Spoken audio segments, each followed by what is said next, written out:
This was a marathon mistake, this was one, another mistake here. Oh, and what about this one? In fact, the amount of mistakes we've made means we've also learnt a hell of a lot about what works as well.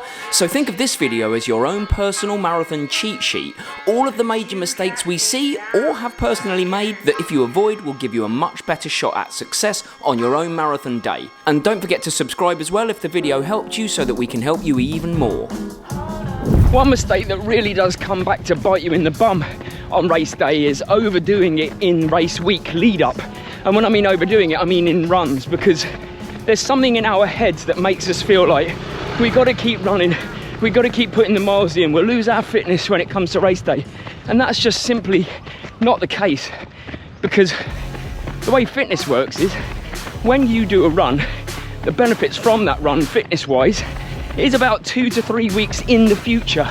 So if you're running a lot in that 1 week before race day, the only thing you can really do is overdo it.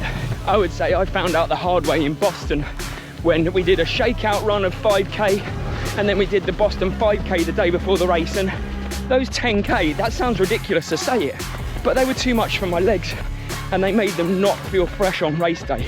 And to be honest with you, I'm not even really that bought into the concept of a shakeout run. Certainly not the day before a race anyway.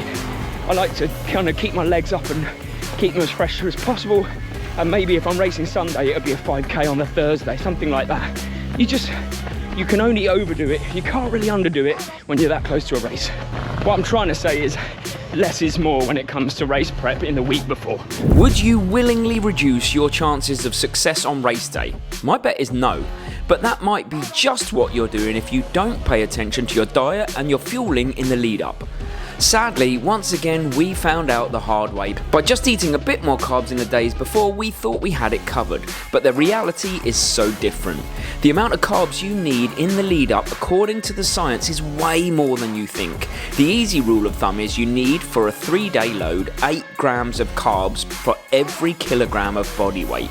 So if you're 60 kilograms, you need 480 grams of carbs per day for the 3 days. For a 2-day load, you need 10 to 12 grams per day. So if you're 60 kilograms, you need 600 to 720 grams. That's a lot. A bagel is 50 grams of carbs. A portion of rice, 50 grams. A glass of OJ, 50 grams. The reality is, it's hard to get that much in. But with planning, a little and often mantra and plenty of liquid carbs, it is possible. By the end, it did feel like I couldn't take any more. I was so full, but it genuinely paid me back on race day. Getting the carb load right can improve your performance by up to 6%, which is even more than super shoes can. That could be minutes of difference.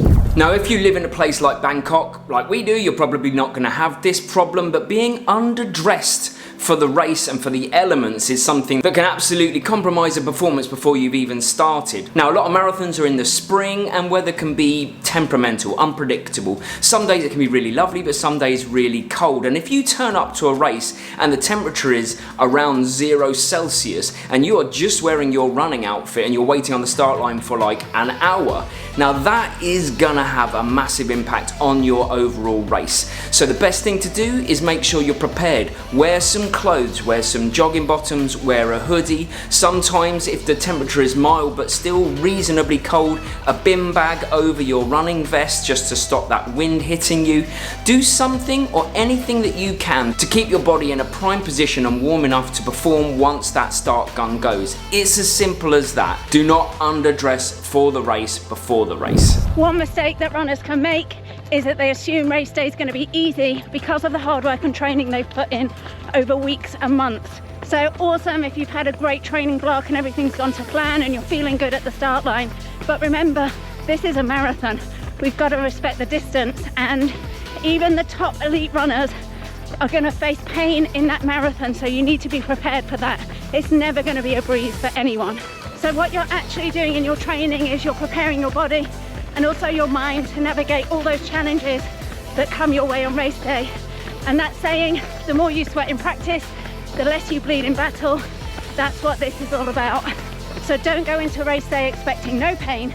Go into race day knowing it's going to come, but that you've got the training to back it up and you're ready to tackle it.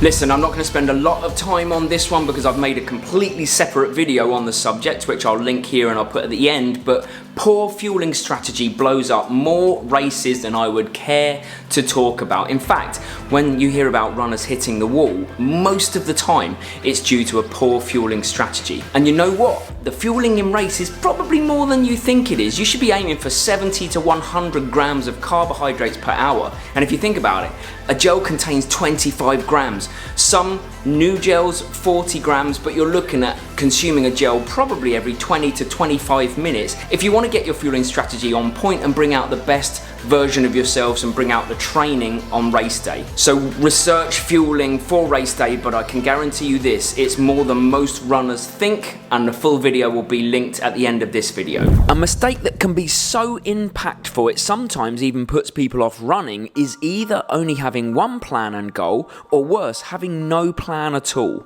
We have to respect the marathon distance, and as Mike Tyson once said, everyone has a plan until they're punched in the face. And sometimes that's what the marathon feels like. So if your only plan is to run a PB and the marathon has other plans, if you don't have a backup, that can be quite mentally devastating during the race. If you had two or maybe even more goals, then you can just switch between them during the race, never letting emotion dictate your story. I'll give you my example from Boston. And just as I'm saying this, I realise I actually can't use footage from Boston because they'll give me a copyright strike, so I'll put footage from other races instead. My A goal was to run 2:48. That was what my training suggested, but my B goal was a PB, which would be less than 2:53. The C goal was a sub 3 hour and my D goal was to finish. My plan was to use heart rate, effort and pace to dictate what happens, and as it happened, by halfway I knew 2:48 was not gonna happen.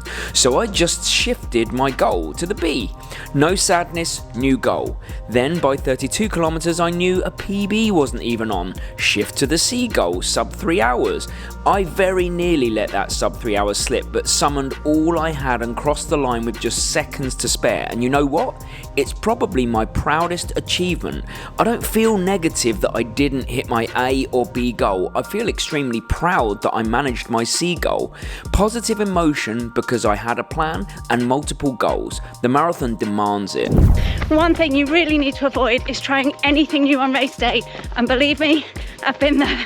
This covers everything from what you're wearing, your kit, your trainers, your running shoes, the pace you're trying or using on race day, and your nutrition and the gels you're taking on course and anything else like that. It's not worth the risk, and it could take your whole race plan apart. Trying new shoes on race day is a recipe for disaster. Even if it's a new pair of a model that you're used to, they could rub you, causing blisters. Clothes could rub or chafe. The nutrition one is key. You want to make sure you practice everything. This is where I went drastically wrong in my first marathon, dropping some caffeine at 30k, and the end of the race was an absolute sufferfest, running with a hamster heart, and yeah, lucky I crossed the line and finished, to be honest. Ultimately, you only want to do on race day what you've practiced in your training, so you don't get caught out. This one is a bit more of a motivational speech, I guess, but one of the biggest mistakes I see marathon runners, and particularly new marathon runners, make is that they do not back themselves. They somehow feel like they're not worthy of this huge thing that they're about to do. But here's how you look at it. You look at the marathon as the victory lap. Don't even worry about that. That's the bonus. That's you showing the rest of the world. The weeks and months you put in the lead up, that is what makes you the rock star. That is what makes your body and mind so strong and powerful, so that on the day you can just go out and enjoy it. So when you're having those dark times during the race, when you're doubting yourself or you're feeling that pain, just remember that you have put in this work. Just back yourself. You are genuinely a rock star. Do you know how few people actually in the world run a marathon ever? And you're gonna be one of them. Remember that, and then hopefully it makes that day a little bit more enjoyable, takes away the anxieties, because you've already done all the hard work. This is your moment to show the world what you've done behind the scenes. You're a rock star. I have to laugh at this one because it's one of the main catchphrases in our marathon training groups, but it's a trap. And what I mean by that is almost everybody is going to feel good on the start line of a marathon. They get convinced maybe they can go a bit faster than they planned today, but it's a trap. and so many fall into it. The reality is that a marathon only really starts at mile 20 or kilometre 32. The rest is a warm-up, and the worst part, you only realise you've got it wrong at that point, and by then it's too late. Welcome to Suffer City, population U. By far the best strategy is a modest start, even could be slower than your goal pace, and ease in as you go. Aim for a negative split where the second half is faster than the first. The tactic of banking time does not work. It's a trap. Who cares about feeling good on the start line? You should be prioritising feeling good on the finish line. You just need to control the emotion and put the ego in a box, and remember, it's a trap. One mistake that you have to avoid at all costs is allowing chaos on the morning of the race. And that's quite an easy one to control actually, because the things that cause chaos are often getting to the start line, knowing where to go when you get to the start line, knowing where the toilets are, what you're having for breakfast. And by controlling those controllables, often by going the day before, checking out the start line, even what we do sometimes is time how long it takes for us to get from our hotel to where we need to get to for the marathon. We make sure we bring sometimes our breakfast from the country that we're flying from. If it's an international race, we control all of those things that might cause us stress on race morning, so that then the only thing that we need to focus on is the race itself. And when you do that, it's so much more calming. You feel so much more in control. The marathon journey doesn't end here, because if you liked this video, you are definitely going to like this one when I talk through the ideal fueling strategy based on science for an actual marathon. And don't forget to subscribe to the channel, because there's a lot more content coming up that we really believe that can help you. Thanks for watching. See you next week.